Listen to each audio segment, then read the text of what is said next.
پاکستان څنګه طالبانو ته غوسه شوی دی او طالبانو یې په وړاندې کوم اقدام وکړ؟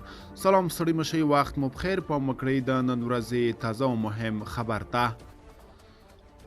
د پاکستان لومړی وزیر طالبان د تروریستي ډلو پر ضد اقدام وکړي.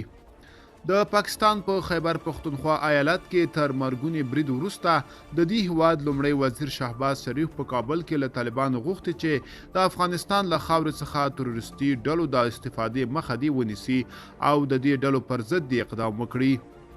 د یکشنبې په ورځ په خیبر پختونخوا کې د جمعیت علما اسلام ګوند پر یوه غونډه برید وشو.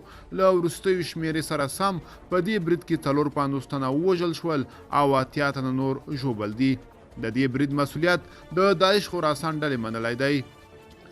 د ډان نیوز د رسنۍ په وینا تېره ورځ سه شنبې 10 د زمري د پاکستان لومړی وزیر شهباز شریف د یکشنبې ورځې د برید د ټپیانو د لیدنې پر مهال وویل چې د طالبانو حکومت باید له پولې د باندې تروریزم پر خلاف چې د افغانستان له خاورې استفاده کوي مشخص اقدامات وکړي.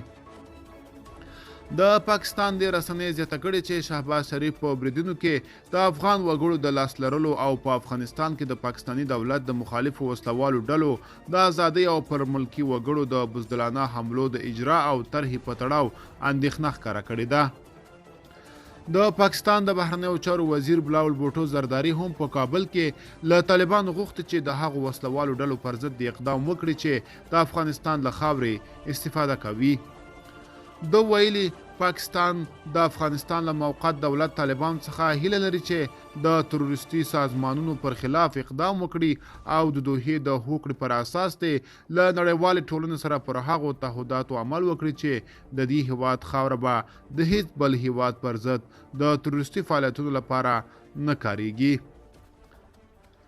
نوموړي زیاته کړې چې د تروریزم د ګواښ پر وړاندې همکاري د دواړو هیوادونو په ګټه ده. زرداری د خپلو خبرو په دوام ویلي چې افغانستان دایمي پوځ تروریزم ضد ځواک او یا هم د پولو د مدیریت ځواک نه لري چې د نوموړي په وینا له تروریزم سره په مبارزه کې ستونزې پیښوي. د ویلي چې پاکستان تیار دی چې له افغانستان سره مرسته وکړي ځکه له داسې ګواښونو سره د مقابلې کولو وړتیا لري. اوس مهال طالبان ادعا کوي چې 100,000 کسیزه پوځ جوړ کړی دی او دا ځواک د افغانستان د امنیت او د دې هیواد د پولو د ساتنې وړتیا لري. دا ډله همداراز د افغانستان له خاورې څخه د تروریستي ډلو د استفادې ادعاوې ردوي. همداراز طالبان ادعا کوي چې په افغانستان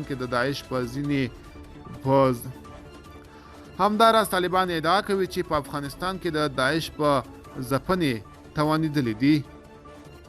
ملګرو، دا به زموږ چمتو شوی ویډیو. که تاسو هم د ویډیو په اړه کوم نظر لرئ موږ سره کومنټ کې شریک کړئ. تر بیا ښه وخت، ښې چارې.